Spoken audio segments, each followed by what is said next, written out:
pas. Allez, plus d'entrain, ok? Bonsoir. Bonsoir. Nous avons vu les animaux fantastiques, Fantastic Beasts and How to Find Them. Arrête. Ta gueule. C'est classe. Je préfère le titre anglais. Je préfère le titre. Voilà.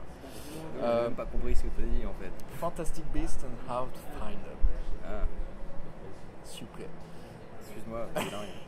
Réalisé par David Yates, réalisateur des Harry Potter depuis le 5e épisode, réalisateur de Tarzan, Je vais pas dire lequel cette fois-ci, c'est bon. le dernier. Bah oui, je me doute un peu. Scénarisé et produit par J.K. Rowling. C'était bien Tarzan? Pas vraiment. J.K. Rowling, auteur de Harry Potter, qui avait participé vachement à l'écriture des scénarios des derniers Harry Potter, qui là scénarise entièrement ces animaux Et fantastiques. produit. Et produit. Comme quoi elle a du bif la meuf. Ouais.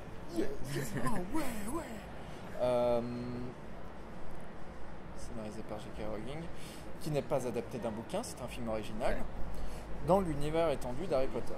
Mais Qui raconte- il y a un bouquin qui est sorti. Tu confonds avec Harry Potter and the Cursed Child?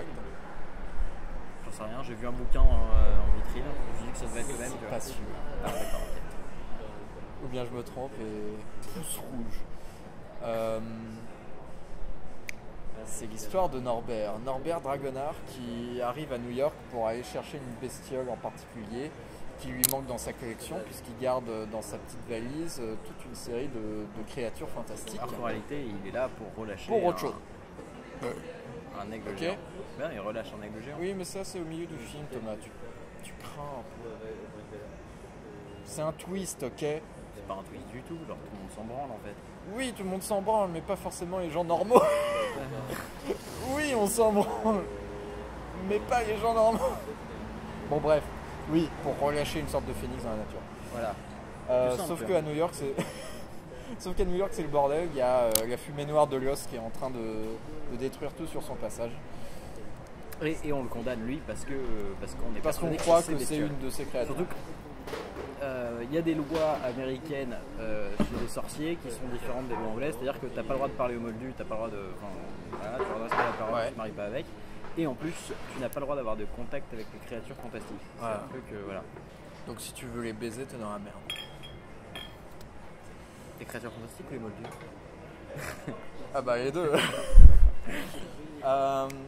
Pour résumer le film le plus simplement du monde, c'est un mélange de Ghostbusters, Maman j'ai raté l'avion, Spider-Man 3 et Men in Black.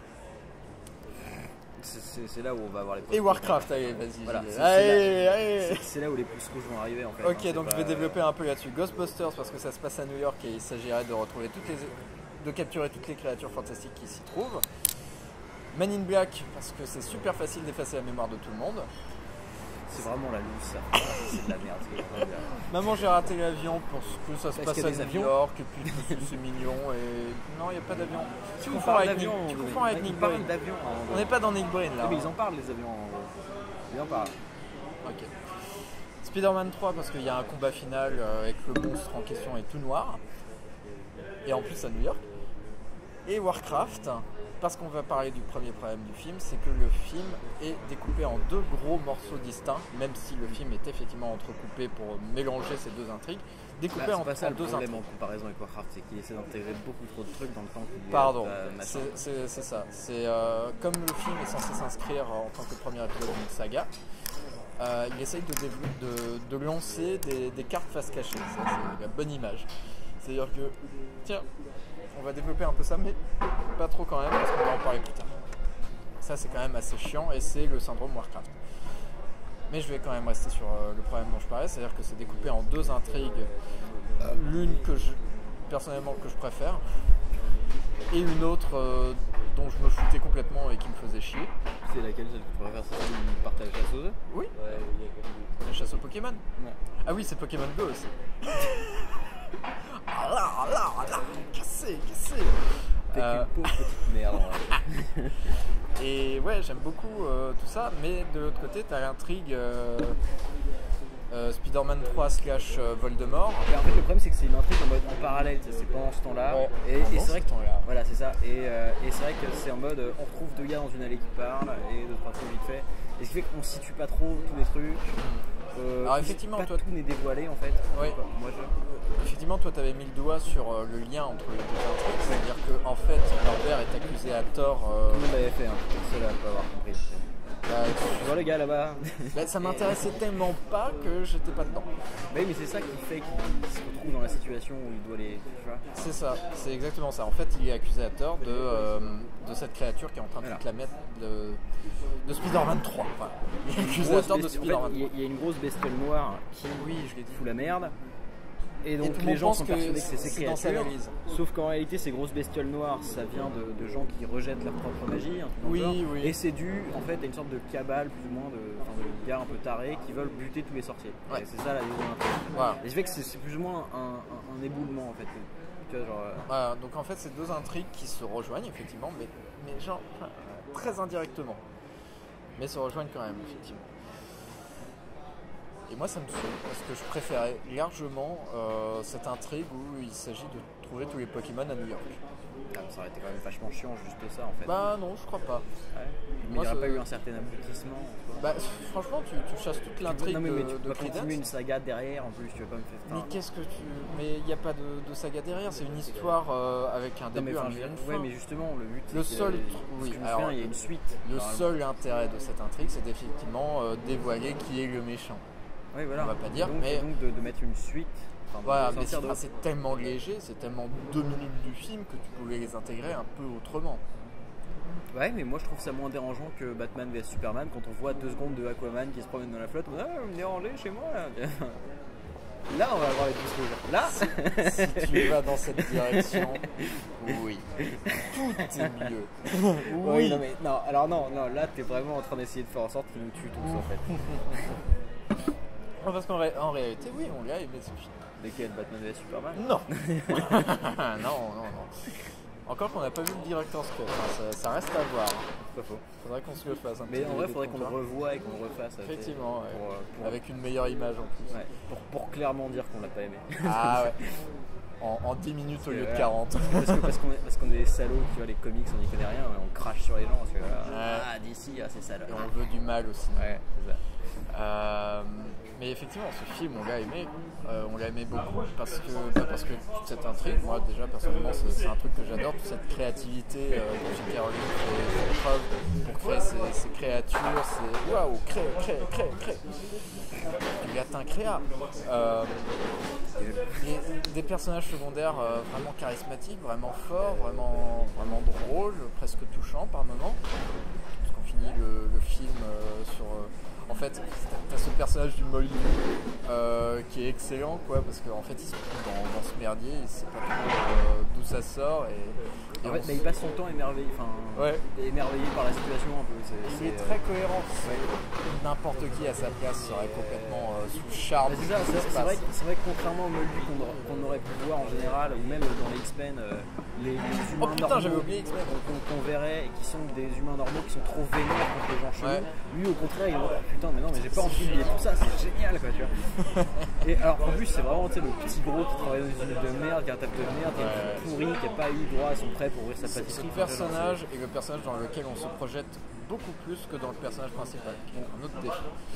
Bah, il vole la vedette, clairement. Il vole la vedette parce que vraiment on comprend, on se marre avec lui, il est touchant, il est nickel ce personnage. Puis c'est celui qui boucle le truc, enfin. Ouais. C'est vraiment. Il est tout seul, ouais. Là où le personnage principal, Norbert, ça reste un problème, est aussi pâle que Harry Potter. Non, c'est pas vrai. Voilà, c'est parti. Non. Go. Objection. Pourquoi? Pourquoi? Tout simplement parce que Harry Potter a de base cette casquette de l'élu. C'est-à-dire que le mec directement, c'est l'élu. Il y a un éclair sur la tête, tout le bordel, tu vois, voilà. Le mec est situé là-dessus. Mais finalement, quand on y pense, en soi, et je vais te taxer une clope s'il te plaît. Finalement, quand on y pense, en dehors du fait qu'on nous dise que c'est l'élu, Harry Potter, bah, il a pas de Bah, il de pue truc la en mère. particulier. C'est Et là, pas Hermione, quoi, le gars. et là, Nord pue la merde aussi en magie. Enfin, il pue pas la merde en magie, mais c'est basiquement le mec qui est expulsé, qui fout son bordel systématiquement. Il passe son temps à faire un peu n'importe quoi, il fait un peu ce qu'il veut. Mais c'est tout simplement parce que on se rapproche comme d'un personnage qui est le personnage de, comment il s'appelle, le grand frère de Ron, qui chasse les dragons, enfin qui s'occupe des dragons. Oh putain, je sais pas. Je sais plus comment il s'appelle non plus. Je vais me faire engueuler, voilà. Mais c'est un personnage qui finalement trouve son talent ailleurs que dans la magie en fait. Son talent c'est d'être capable de s'occuper de ses bestioles. Et justement c'est là où l'autre personnage du Moldu qui s'appelle Isaac quoi, ça Non, Jacob. Pourquoi Isaac? Il s'appelle en gros Jacob le Moldu. En fait c'est à ce moment là où on situe la transformation. C'est quand Norb l'amène plus ou moins dans son monde avec sa valise en fait, une valise qui transporte tout le temps.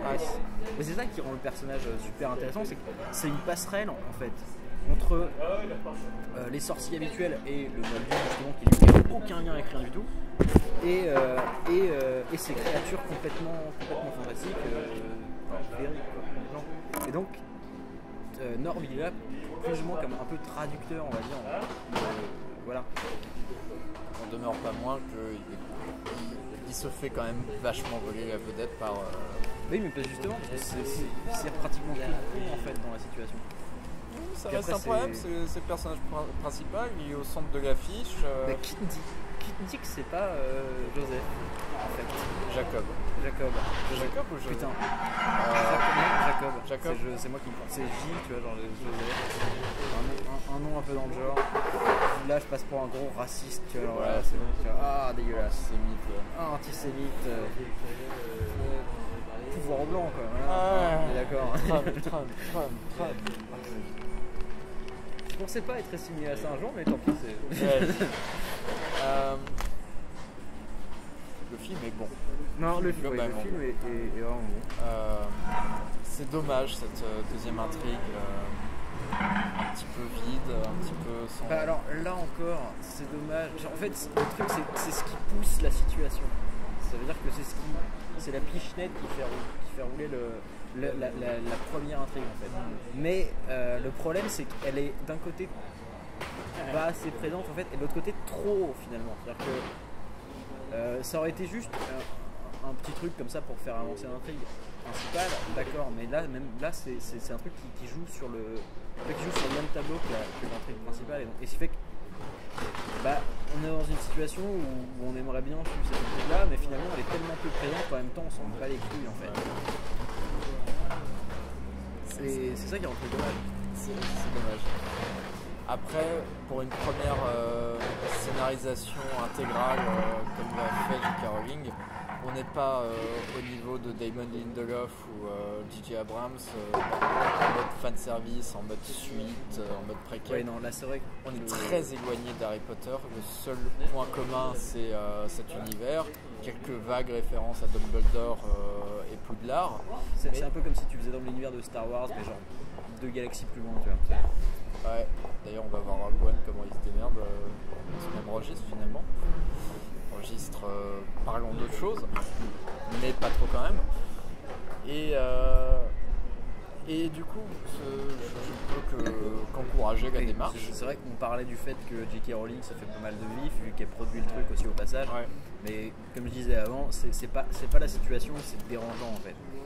Genre même au contraire, pour le coup, lui donner ta thune, bon, ça, si c'est pour sortir des trucs qui restent dans son univers, avec de l'originalité finalement, moi ça me dérange absolument pas. Même si c'est pas forcément super bien abouti, genre, au moins elle tente le truc quoi. Ouais. Et c'est ça qui est intéressant finalement. Et finalement j'ai tendance quand même à comprendre cette démarche de multiplier 2 intrigues comme ça. C'est que la meuf elle est auteure avant tout. Et quand tu écris un bouquin, tu peux te permettre de... Ça, Seigneur Zano. Voilà, pas le Seigneur Zano, mais dans le tout. Quoi. Ouais, tu multiplies les intrigues justement pour développer ton univers et garder l'intérêt. Là où dans un film, tu es censé te concentrer un peu plus. Et c'est ce qu'elle essaye. C'est vrai que pas tout à fait. Ouais, voilà, c'est ça. C'est que je pense qu'effectivement, c'est peut-être là où tu mets le doigt sur le problème. Finalement, c'est peut-être que justement, elle a peut-être plus l'habitude d'un format différent. C'est ce qui expliquerait peut-être justement ce problème de scénario un peu. Exactement. Mais n'en demeure pas moins qu'on recommande Les Animaux Fantastiques. C'est un chouette film. C'est empreint de l'ADN Harry Potter. C'est drôle. C'est parfois touchant. C'est très original. C'est vrai que ça change pas mal de comportement, même sur l'émotion, ça change pas mal de comportement Ouais, par rapport à Harry Potter. En fait. Donc pas de soucis pour Animaux Fantastiques. C'est un gros oui. Allez-y les gars, c'est cool.